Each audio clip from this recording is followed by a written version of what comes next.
Hello everyone, BSc physics first year की class में आपका स्वागत है। और आज हम लोग डिस्कस करने वाले हैं सेंटर ऑफ मास क्या होता है या फिर द्रव्यमान केंद्र क्या है और इसकी मोशन के बारे में भी समझेंगे।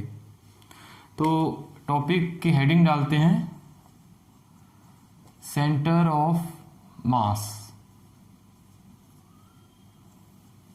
या फिर द्रव्यमान केंद्र, ये होता क्या है। द्रव्यमान केंद्र किसी भी ऑब्जेक्ट के अंदर या किसी भी बॉडी के अंदर एक ऐसा पॉइंट है जहां पर उस बॉडी का होल जो द्रव्यमान होगा उसको केंद्रित मान लेते हैं। जैसे देखिए कि अगर मेरे पास एक ये रजिस्टर है तो इस रजिस्टर में हर तरफ मास डिस्ट्रीब्यूटेड है, तो इस रजिस्टर में कोई एक ऐसा पॉइंट भी होगा जहां पर हम इसके मोशन के बारे में, इसकी पोजीशन के बारे में या फिर इसके एक्सेलरेशन के बारे में स्टडी करने के लिए इसका एक पॉइंट ऐसा भी होगा कि इस पूरे ऑब्जेक्ट का जो ऑल मास है वो एक पॉइंट पर कंसंट्रेट होगा। उस पॉइंट को हम कह रहे हैं, मतलब ध्यान से देखिएगा, जैसे कि इसकी ज़रूरत क्यों पड़ती है। जैसे कि एक छोटा सा पॉइंट पार्टिकल है m मास का, तो इसकी वेलोसिटी v होगी। अगर हम वेलोसिटी को चेंज करें तो एक्सेलरेशन मिल जाएगा। अगर एक सिंगल पॉइंट मास का है, अगर मान लेते हैं कि कोई ऐसा ऑब्जेक्ट है तो बहुत सारे द्रव्यमान हो सकते हैं, m4 लाइक दिस। तो इन द्रव्यमानों में 4 द्रव्यमान दिख रहे हैं आपको, तो इनमें से इस पूरे ऑब्जेक्ट में कोई एक पॉइंट ऐसा होगा कि इन चारों का जो मास है हम किसी एक पॉइंट पर कंसंट्रेट या फिर केंद्रित मान सकते हैं। और हम क्या करेंगे, इस पूरी बॉडी के मोशन की स्टडी इस पॉइंट की सहायता से करेंगे। इस पॉइंट की पोजीशन क्या होगी उसको हम निकालेंगे, इस पॉइंट की वेलोसिटी क्या होगी उसको निकालेंगे, और इस पॉइंट की एक्सेलरेशन क्या होगी उसको निकालेंगे। और ये सब चीज़ें निकल गई तो और क्या चाहिए हमें, फिर एक्सेलरेशन निकल गया तो फोर्स निकल जाएगा, फोर्स निकल गया तो डिस्प्लेसमेंट, फोर्स एंड डिस्प्लेसमेंट आपका वर्क डन होता है, वर्क डन से एनर्जी निकल जाएगा। ठीक है, तो इस तरह से बहुत सारी चीज़ें हमारी निकल सकती हैं। अगर वेलोसिटी है तो एनर्जी भी निकल जाएगा। तो देखिए यहाँ पर मोशन की स्टडी कर रहे हैं तो हमने कहा कि एक पॉइंट होता है, तो एक पॉइंट की स्टडी यहाँ पर करते हैं। जैसे देखिए मेरे पास ये आप सभी को दिख रहा होगा कि मैं अगर इस ऑब्जेक्ट को ऊपर ले जाना चाहता हूँ, ऐसा स्ट्रेट लाइन मोशन, यहाँ से मैंने इसको उठाया और इसको मैंने यहाँ तक ले गया। तो देखिए यहाँ पर सिंपल सा है कि मैंने क्या किया, अपनी 5 उंगलियों से इस पर ऐसा 5 जगह फोर्स लगाया। तो मैं उसको क्या करता हूँ, 5 पॉइंट मास मान लेता हूँ। और मैंने क्या किया, इस ऑब्जेक्ट को इस तरह से इसकी ऐसी अवस्था में मैंने इसको ऊपर की तरफ गति कराई फोर्स लगा के 5 जगह। एक ये तरीका हो गया, देखिए मेरा हाथ पूरा खुला हुआ है, इस तरह से 5 जगह मैंने क्या माना कि वो पॉइंट मास है और मैं ऊपर की तरफ इसमें गति करा रहा हूँ। लेकिन अब देखिए यहाँ पर कि अब मैं क्या करता हूँ, इसका सेंटर ऑफ मास मान लेते हैं इसके ठीक सेंटर पे है। तो मैंने क्या किया, उस उंगली को 5 उंगलियों को एक जगह ला दिया, किसी एक पॉइंट पर केंद्रित मान लिया। तो भी देखिए जो ऑब्जेक्ट है वो संतुलन अवस्था में है, मैं ऊपर की तरफ बल लगाऊंगा तो भी वस्तु हमारी क्या होगी, ऊपर की तरफ आगे बढ़ेगी। मतलब कि देखिए मैं चाहे 5 जगह फोर्स लगाऊं 5 पॉइंट पर तो भी वस्तु ऊपर जा रही है, और किसी एक बिंदु पर फोर्स लगाऊं तो भी वस्तु उसी तरीके से आगे बढ़ रही है। मतलब कि मैं 5 फोर्स लगाऊं या एक फोर्स लगाऊं, 5 जगह फोर्स लगाने से अच्छा मैं किसी एक पॉइंट पर लगाता हूं तो भी तो ऑब्जेक्ट के मोशन की स्टडी हो जा रही है, मोशन साफ दिख रहा है। लेकिन यहाँ पर ये इंपॉर्टेंस है कि हमको उसी पॉइंट पर फोर्स लगाना पड़ेगा जहाँ पर द्रव्यमान केंद्र है, तभी हम उस मोशन को डिस्क्राइब कर सकते हैं। जैसे देखिए अगर ये इसका सेंटर ऑफ मास है तो मैं इसको आसानी से इस तरह से कंसंट्रेट कर सकता हूँ, बैलेंस कर सकता हूँ। लेकिन अगर मैं यहाँ फोर्स लगा दूँ तो इसका पाथ कैसा हो जाएगा, ऐसा, मतलब कि रोटेट करते हुए जाएगा और कॉम्प्लिकेट हो जाएगा। अगर मैं यहाँ फोर्स लगाता हूँ तो फिर ही रोटेट कर जाएगा, इसका पाथ कुछ और हो जाएगा। लेकिन अगर मैं इसके ठीक सेंटर पे फोर्स लगा के आगे बढ़ाता हूँ तो ये आगे बढ़ेगा। मतलब कि हर एक ऑब्जेक्ट में एक ऐसा पॉइंट जरूर होता है जो क्या करता है कि उसके मोशन को डिस्क्राइब करता है हम जैसा चाहते हैं। मतलब कि एक पॉइंट उसका फिक्स रहता है जो चेंज नहीं होता है, और उसके सहायता से, उस एक पॉइंट की सहायता से हम क्या कर सकते हैं, उस एक ऑब्जेक्ट के मोशन की स्टडी कर सकते हैं। तो मैं इसकी डेफिनेशन लिखवा रहा हूँ। आई होप आप सभी को ये समझ में आया होगा और उसकी क्या ज़रूरत होती है, क्योंकि हम बहुत सारे ऑब्जेक्ट की स्टडी करते हैं जो कॉम्प्लिकेटेड होते हैं। तो उसकी स्टडी करने के लिए हम क्या करते हैं कि डिफरेंट मास की स्टडी करने से अच्छा, डिफरेंट एटम्स के मास की स्टडी करने से अच्छा हम क्या करते हैं, उसके किसी एक पॉइंट की स्टडी करते हैं जिसको हम सेंटर ऑफ मास कह रहे हैं। ठीक है, तो मान लेते हैं कि हमारे पास कोई ऑब्जेक्ट है, कणों से बना निकाय, कणों से बने निकाय का द्रव्यमान केंद्र वह बिंदु होता है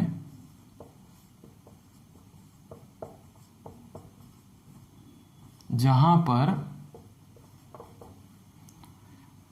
उस पिंड का, जहां पर पिंड का संपूर्ण द्रव्यमान केंद्रित माना जाता है। ठीक है, डेफिनेशन को थोड़ा सा ध्यान से पढ़िएगा। A point of system of particles, या फिर एक ऑब्जेक्ट ले सकते हैं जिसमें बहुत सारे पार्टिकल्स हैं। A point of system of particle at which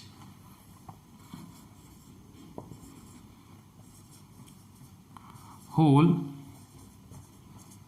mass of the system is concentrated. A point of system of mass of particle at which whole mass of the system is concentrated. ये इसकी definition होगी, बहुत ही आसान definition है, आप इसको समझ सकते हैं। मतलब कि दो ऑब्जेक्ट के लिए द्रव्यमान का डिस्ट्रीब्यूशन है, वही द्रव्यमान केंद्र को हमें बता सकता है। ठीक है, इसको लिख लीजिए पहले आप, फिर आगे डिस्कस करेंगे।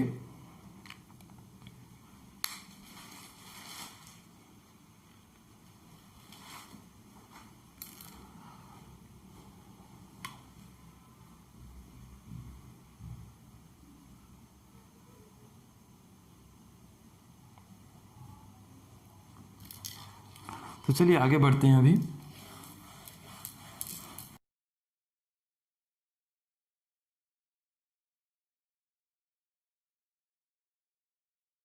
यहां पर द्रव्यमान केंद्र की स्टडी करने के लिए हम क्या करेंगे कि एक ऑब्जेक्ट लेंगे और उसमें डिफरेंट पॉइंट को शो करेंगे जो डिफरेंट मास को बताता है, और उसमें से किसी एक पॉइंट पर हम क्या करेंगे, उसको ये मान कर चलें कि वो द्रव्यमान केंद्र है।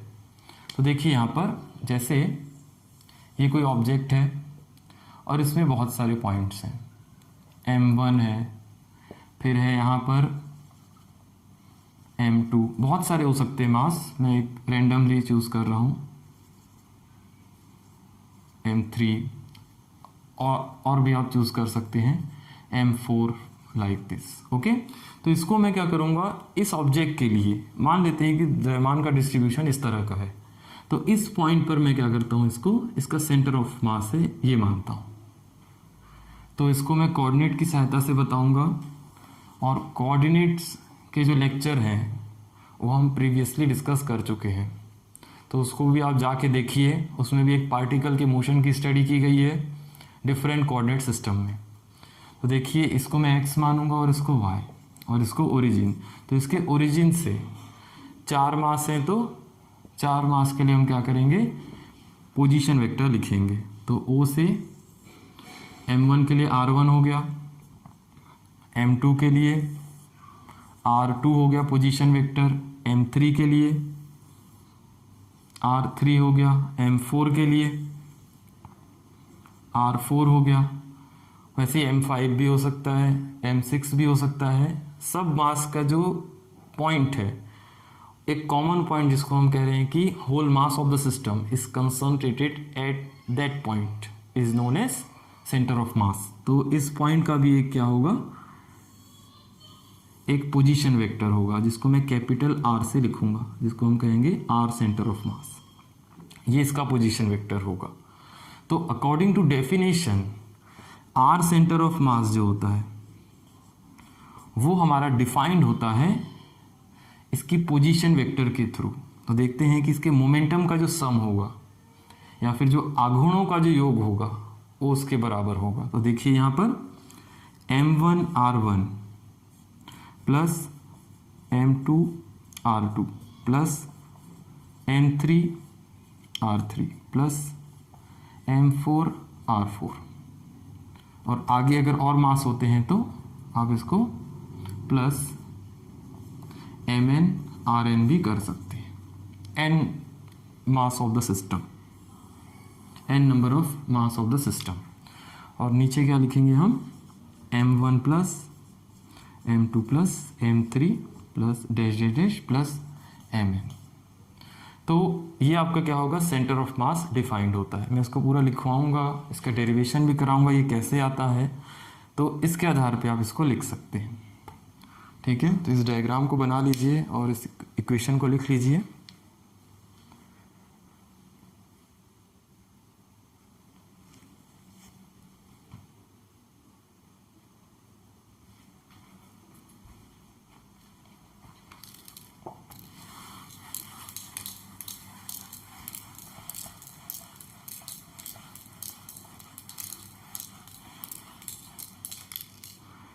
मतलब कि यहाँ पर हमने जो डिस्कस किया अभी जितना भी, वो सब क्या था, आपका एक बेसिक आइडिया था कि द्रव्यमान केंद्र हम कैसे लेते हैं। वैसे ही अगर हमारे पास सिस्टम जो होंगे वो डिस्क्रीट या कंटिन्यूस हो सकता है। कंटिन्यूस का मतलब होता है कि एक सिमेट्रिक शेप, और डिस्क्रीट का मतलब कि डिफरेंट मास हैं। जैसे मैंने बहुत सारी ऐसी बॉल रख दी,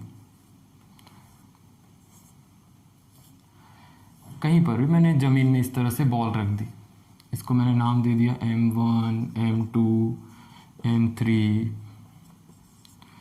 M4, M5, M6 and so on. तो इस तरह से ये डिस्क्रीट सिस्टम होगा कि discrete 8 ball of the system, इसका भी द्रव्यमान केंद्र होगा। अगर मैं इसकी स्टडी करना चाहूँ तो ये डिस्क्रीट सिस्टम कहलाता है। ठीक है, तो इसी के आधार पर हम देखेंगे कि अगर 2 मास का हमारे पास सिस्टम है और उसमें हम द्रव्यमान केंद्र कैसे निकालेंगे, और उसी को हमने अभी जनरलाइज किया था। तो देखिए यहाँ पर कि सेंटर ऑफ मास का मैं डेरिवेशन कराने जा रहा हूँ, जो आपका अभी आया था। क्या आया था, R centre of mass M1R1 plus M2R2 upon M1 plus M2। ये 2 मास ऑफ द सिस्टम के लिए करेंगे। ठीक है, centre of mass for 2 mass system.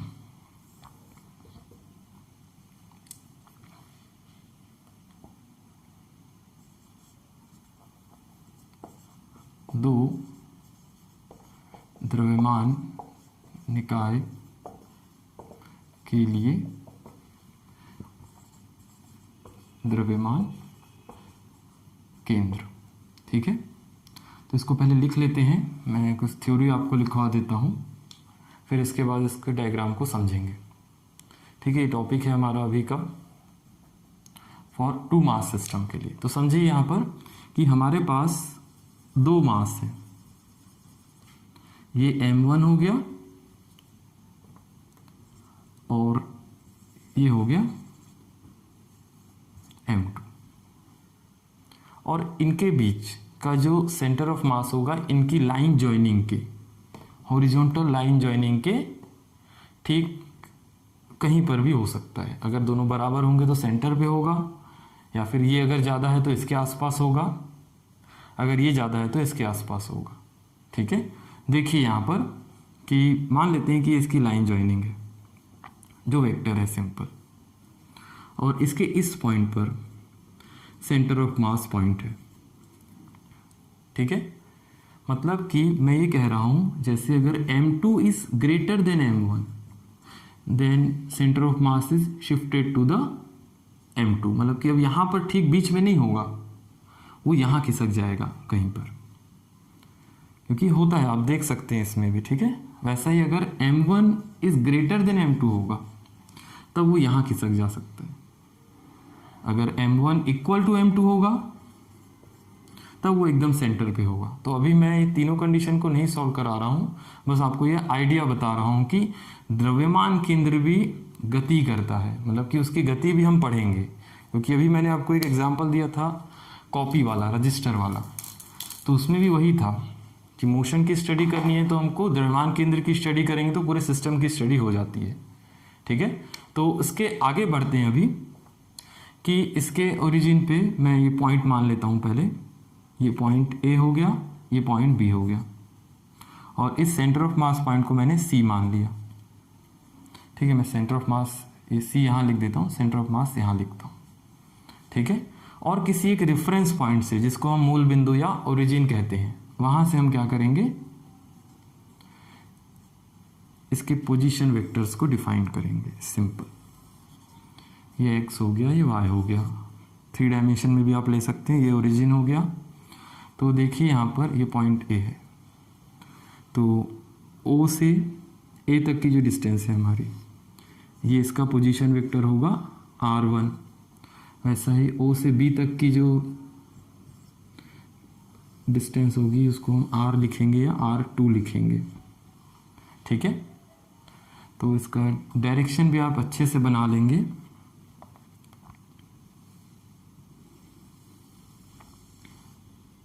ये हो गया आपका r2, ये इस तरह से डायरेक्शन में जा रहा है। और सेंटर ऑफ मास के लिए भी लिख लीजिए, यहाँ पर कितना होगा इसका, ये r सेंटर ऑफ मास, ठीक है। तो ये आपका डायग्राम है सिंपल, और इसी के आधार पे आप निकालेंगे। तो देखिए यहाँ पर द्रव्यमान केंद्र आपका कहाँ कहाँ शिफ्ट हो सकता है, एक यहाँ शिफ्ट हो सकता है और एक यहाँ पर। मतलब कि द्रव्यमान केंद्र को अगर मैं ओरिजिन मान के चलूँ तो उसका जो सी से बी की ओर भी एक पोजीशन वेक्टर होगा और सी से ए की ओर भी एक पोजीशन वेक्टर होगा, और हमारे पास 2 ट्रायंगल मिलेंगे। इसमें हम क्या करेंगे, इस ट्रायंगल रूल को अप्लाई करेंगे वेक्टर के फॉर्म में। तो इसके लिए पहले थ्योरी लिख लेते हैं, इसको डायग्राम को आप बना लीजिए।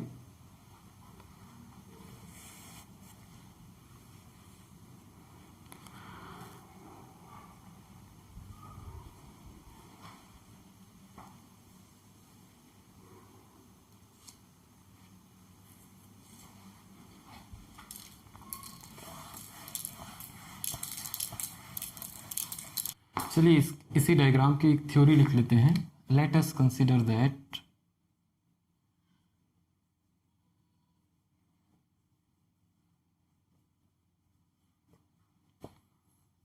To mass system which have masses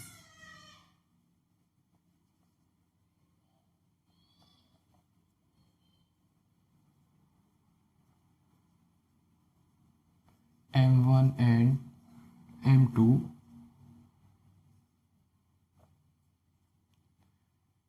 its position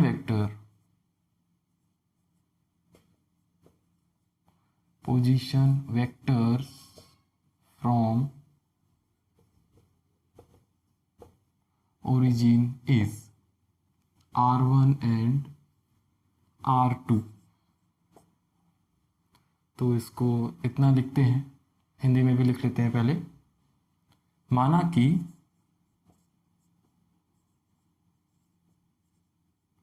दो कणों के द्रव्यमान से बना निकाय, जिनके द्रव्यमान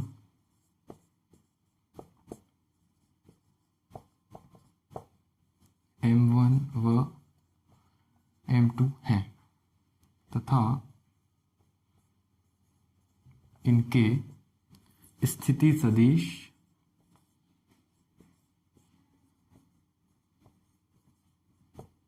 R1 व R2 हैं। मूल बिंदु से स्थिति सदिश R1 व R2 हैं। तो इतना आप लिखिए, पहले जल्दी से लिख लेंगे इसको।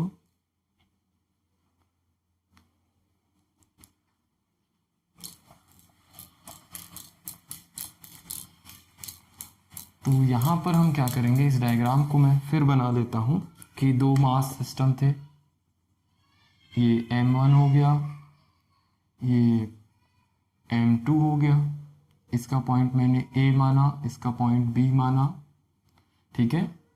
और मैंने आपको ये बताया कि अगर ये ज़्यादा होगा तो द्रव्यमान केंद्र इधर खिसक जाएगा, जैसे ये द्रव्यमान केंद्र है। अभी मैंने इसका पोजीशन ये माना है, ये सेंटर ऑफ मास है, ये पॉइंट C होगा, ठीक है। तो अगर M1 का मास ज़्यादा होता है M2 की अपेक्षा तो द्रव्यमान केंद्र इधर खिसक जाएगा, M2 का मान ज़्यादा होगा तो द्रव्यमान केंद्र उधर खिसक जाएगा, ठीक है। तो इसी के आधार पे इनके जो ओरिजिन होंगे, ये X हो गया और ये Y, तो इनके जो ओरिजिन है पॉइंट O से स्थिति सदिश होगा R1 and for M2 it's R2, और O से C के बीच भी एक स्थिति सदिश होगा जिसको हम लोग क्या कह रहे हैं, R सेंटर ऑफ मास का स्थिति सदिश।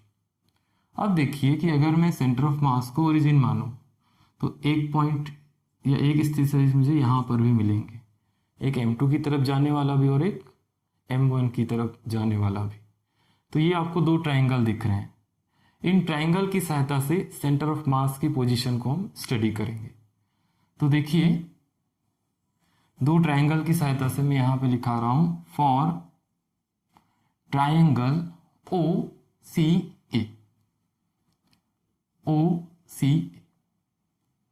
तो वेक्टर एडिशन का रूल लगा दीजिए, इसका डायरेक्शन हम बना देते हैं, यहाँ से ओरिजिन से पॉइंट मास की तरफ होता है।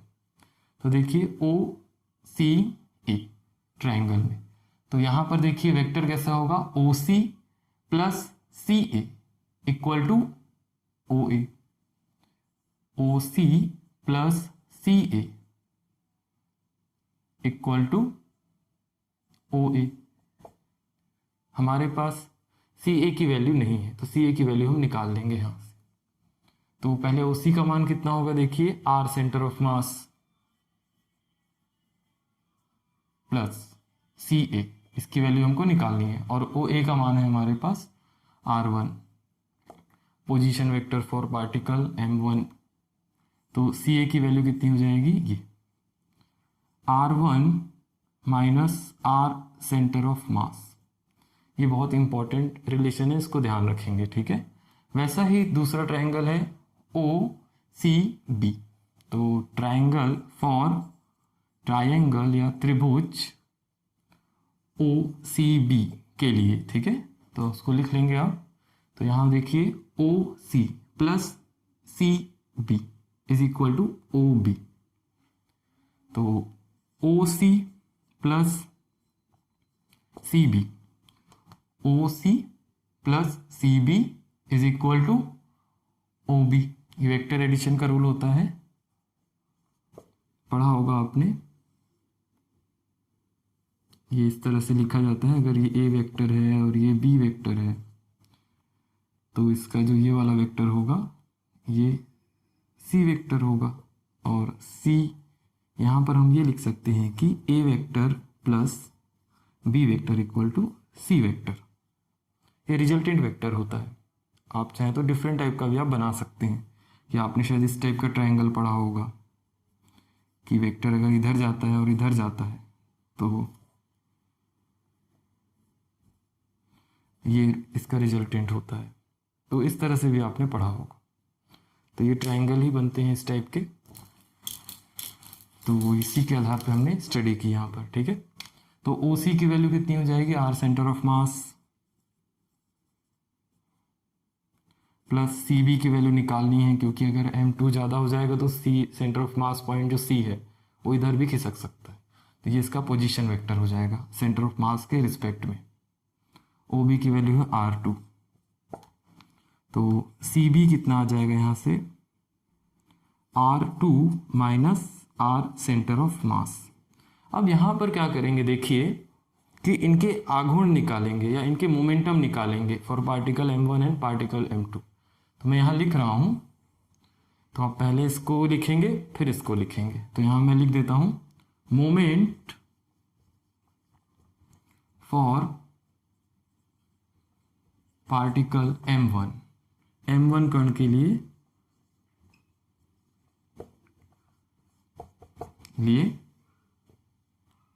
आघूर्ण। थोड़ा ध्यान से देखेंगे, आघूर्ण हम लिखेंगे कैसे, जो हमने डिस्टेंस निकाली थी इस पॉइंट के लिए, ये वाली थी CA, तो इसको पूरा लिख दीजिए यहाँ पर R1 minus R centre of mass, vector sign होगा, और M2 को यहाँ पर मल्टीप्लाई कर दीजिए, सॉरी M1 को, M1 के लिए हमने निकाला है ना, ठीक है। फिर नेक्स्ट पार्टिकल के लिए निकाल लेते हैं moment for particle M2, M1 कण के लिए आघूर्ण, ये M2 होगा ना। तो इसके आधार पे देखिए सिंपल M2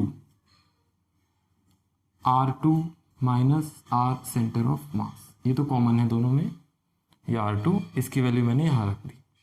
तो ये इक्वेशन नंबर 1 होगा और ये इक्वेशन नंबर 2 होगा, ठीक है। तो पहले इसको लिखिए फिर इसको लिखिए।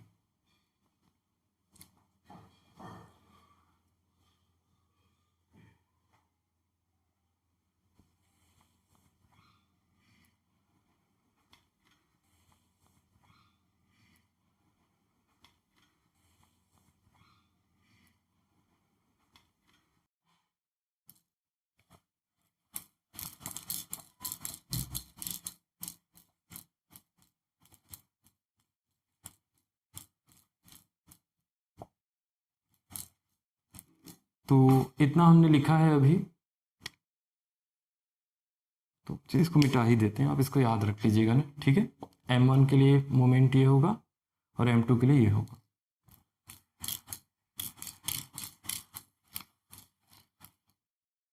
तो देखिए यहाँ पर जब द्रव्यमान केंद्र गति करता है, M2 है और ये M1 है, तो वो हमेशा गति नहीं करेगा। जब M1 का मास ज्यादा हो जाएगा या M1 यहाँ खिसक जाए या M2 यहाँ खिसक जाए, तब वो गति करेगा।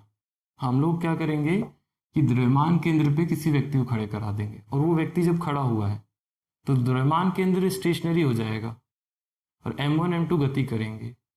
तो इसके आधार पे हम यहाँ पे समझेंगे कि द्रव्यमान केंद्र किस तरह से गति कर रहा है, ठीक है। जैसे आप किसी बस में बैठे हैं और बस के सापेक्ष आप क्या है, स्थिर हैं, और कोई व्यक्ति ग्राउंड पे खड़ा है, तो बस गति कर रही है, लेकिन ये व्यक्ति क्या कहेगा कि ये व्यक्ति इधर पास आ रहा है, ये व्यक्ति गति करके इसके पास आ रहा है। होता है ना कि आप किसी बस में बैठे हैं और पेड़ पौधे आपके पास आते हैं, दूर से आप देखते हैं किसी पेड़ को, वो आपके पास आते हैं। तो इस तरह से ही यहाँ पर भी कोई व्यक्ति अगर खड़ा हुआ है, इसको मैं ओरिजिन मान लूँ, तो द्रव्यमान केंद्र चेंज हो सकता है पार्टिकल के मोशन के कारण। तो पार्टिकल अगर मोशन करता है या पार्टिकल का द्रव्यमान ज्यादा होगा, M2 का ज्यादा होगा, द्रव्यमान केंद्र यहाँ खिसक सकता है, यहाँ पे खिसक सकता है अगर M1 का मान ज्यादा होगा। तो इसी के आधार पे हम क्या करेंगे कि संतुलन की अवस्था लेंगे, और वो संतुलन की अवस्था ले लेगा। अगर पार्टिकल संतुलन अवस्था में आता है, M1 M2 अपनी जगह में फिक्स हो जाते हैं, तो द्रव्यमान केंद्र भी क्या हो जाएगा, अपनी जगह में आके रुक जाएगा। तो यहां पर देखिए संतुलन अवस्था में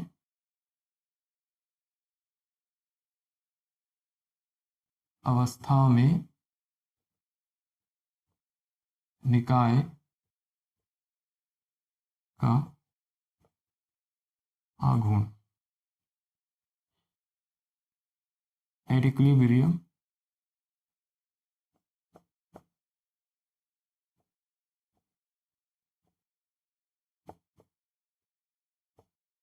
मोमेंट ऑफ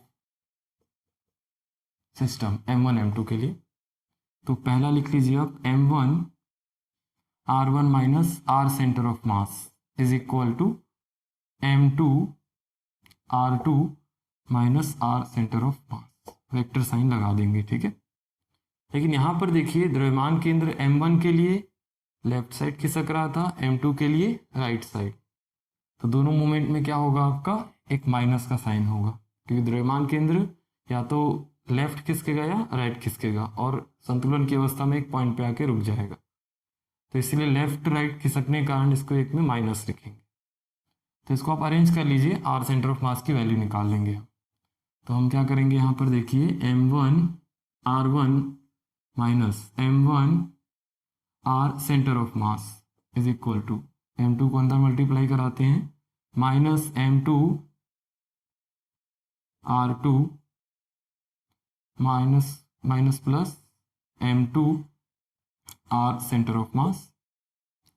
सिंपल, इसको आप यहाँ ले जाइए तो क्या लिख सकते हैं इसको, और इसको यहाँ लेके आइए तो m1 r1 plus m2 r2 equal to m1 r centre of mass plus m2 r centre of मास।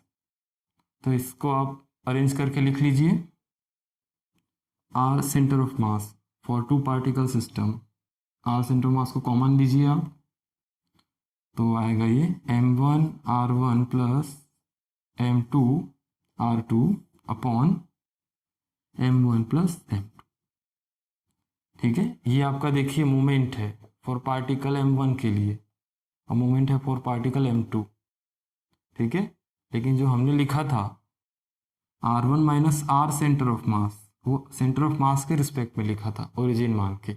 लेकिन अगर हम पॉइंट O के रिस्पेक्ट में लें तो पार्टिकल m1 के लिए m1 r1 क्या होगा, मोमेंट होगा या आघूर्ण होगा फॉर m1 पार्टिकल, और m2 r2 क्या होगा, मोमेंट होगा फॉर पार्टिकल 2, ठीक है। और ये r minus r centre of mass m1 के लिए मोमेंट या वेक्टर होगा, पोजीशन वेक्टर, और इसके आधार पे हम लिखते थे m1। तो ये क्या था, हमारा मोमेंट था सेंटर ऑफ मास फ्रेम के रिस्पेक्ट में, इसको ध्यान रखेंगे, इसकी जरूरत भी पड़ेगी आगे। तो ये आपका प्रूफ हो जाएगा फॉर टू पार्टिकल सिस्टम के लिए। यहाँ पर देखिए moment of the system and total mass of the system, जो आर सेंटर ऑफ मास के बराबर होता है। In generally R centre of mass एक टाइप का पोजीशन वेक्टर ही है, इसमें कंफ्यूज नहीं होंगे।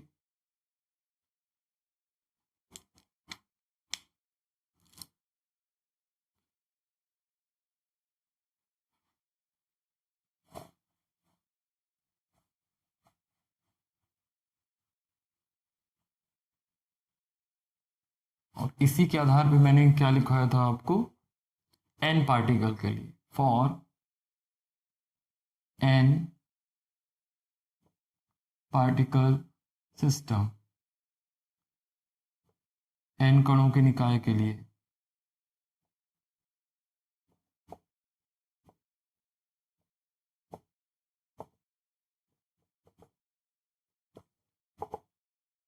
ठीक है। आप चाहें तो उसका डायग्राम भी आसानी से बना सकते हैं किसी सिस्टम के लिए, m1 m2 m3 m4, like ये कुछ पार्टिकल सिस्टम है और इसके ठीक बिंदु पर यहाँ पर सेंटर ऑफ मास है। n पार्टिकल्स हैं तो उसके लिए ओरिजिन आप लिख सकते हैं ये सेंटर ऑफ मास के लिए। तो r सेंटर ऑफ मास, आप सभी का मोमेंट लिख दीजिए कितना होगा, और total mass of the system लिख दीजिए। n पार्टिकल्स हैं तो m1 r1 plus m2 r2 plus dash dash dash plus mn rn upon total mass of the system m1 plus m2 plus m3 plus dash dash plus mn, ठीक है। ये moment होगा और ये मास होगा। तो इसको हम क्या करते हैं, समेशन के फॉर्म में लिखते हैं, r centre of mass is equal to summation over I equal to 1 to n।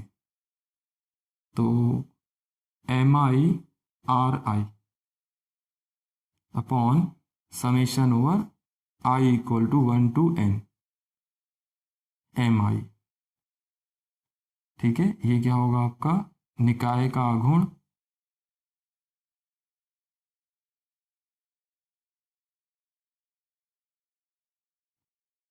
निकाय के आघूर्णों का योग, निकाय का संपूर्ण द्रव्यमान या कुल द्रव्यमान, निकाय का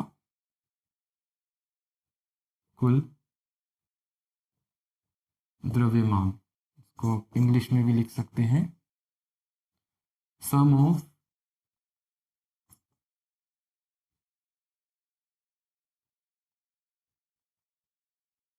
moments of system upon mass, total mass of the system.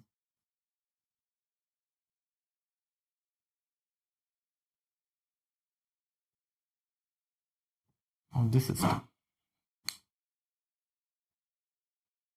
तो इसको छाप दीजिए, ये तो बहुत आसान है।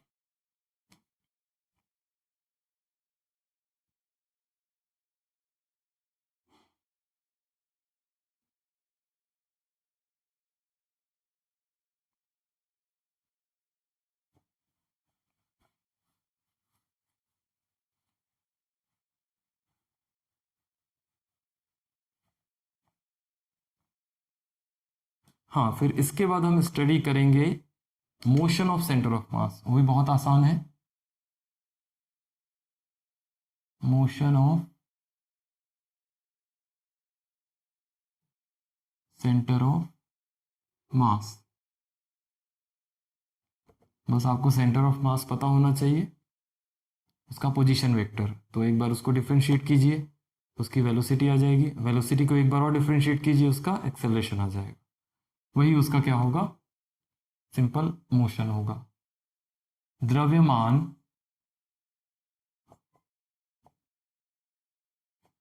केंद्र की गति, फिर से एन कणों से मिलकर बना निकाय है, उसके लिए आप लिख लीजिए। तो सिंपल मैं अगर एन कणों से मिलकर बने निकाय को ना लिख के जो अभी हमने लिखा था कि we know that the centre of mass, we know that, हम जानते हैं कि R centre of mass for N particle system, R centre of mass for N particle system, N कणों के निकाय के लिए द्रव्यमान केंद्र आर सेंटर ऑफ मास की वैल्यू कितनी होती है, summation over I equal to 1 to n। इसको क्या लिख सकते हैं, M I R I upon total mass of the system equal to M I. ठीक है, इसमें कोई दिक्कत नहीं है। सिंपल सा मुझे ये बताइए, ये भी तो एक ठो क्या है, पोजीशन वेक्टर है, और आपको बताया गया पोजीशन वेक्टर को एक बार डिफरेंशिएट कर दो, वेलोसिटी आ जाएगी, उसकी गति तो होगी ना, उसका मोशन तो होगा। अब वेलोसिटी को एक बार और डिफरेंशिएट कर दीजिए आप, तो क्या आएगा, एक्सेलरेशन आ जाएगा। तो हमारा एक्सप्रेशन उस तरह से बनेगा। तो ये m1 नहीं है, आई है। ठीक है, ये इंडेक्स होता है समेशन का। तो आप सिंपल सा velocity of centre of mass, velocity of centre of मास क्या होगा, इसको v सेंटर ऑफ मास लिखेंगे, तो वेक्टर भी लगाएंगे, क्या लिखेंगे इसको, d r centre of mass upon dt equal M I constant होगा, तो केवल इसका डिफरेंशिएशन होगा, summation over I equal to 1 to n M I D R I by D T upon summation over I equal to 1 to n M I. तो इसको as it is आप लिख सकते हैं, मैं यहाँ लिख देता हूँ अलग से, वी सेंटर ऑफ मास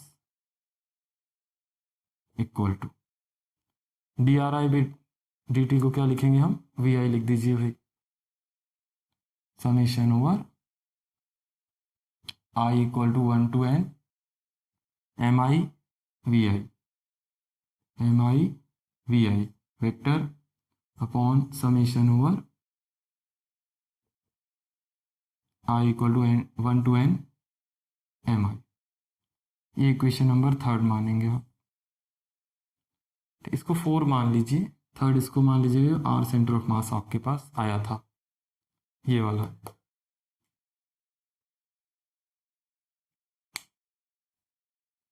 ये इसकी एक गति निकल गई, तो इसके आधार पे आप दूसरी गति भी निकाल सकते हैं, मतलब कि इसका त्वरण या फिर एक्सेलरेशन भी निकाल सकते हैं।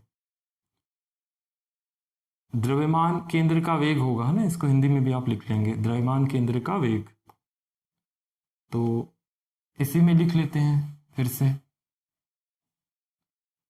देखिए है ना ध्यान से, V centre of mass equal to कितना आया है हमारे पास, M I V I summation over I equal to 1 to n upon I equal to 1 to n M I. इसको एक बार और डिफरेंशिएट कर दीजिए, आपके पास एक्सेलरेशन आ जाएगा। तो कितना आएगा एक्सेलरेशन, ए सेंटर ऑफ मास द्रव्यमान केंद्र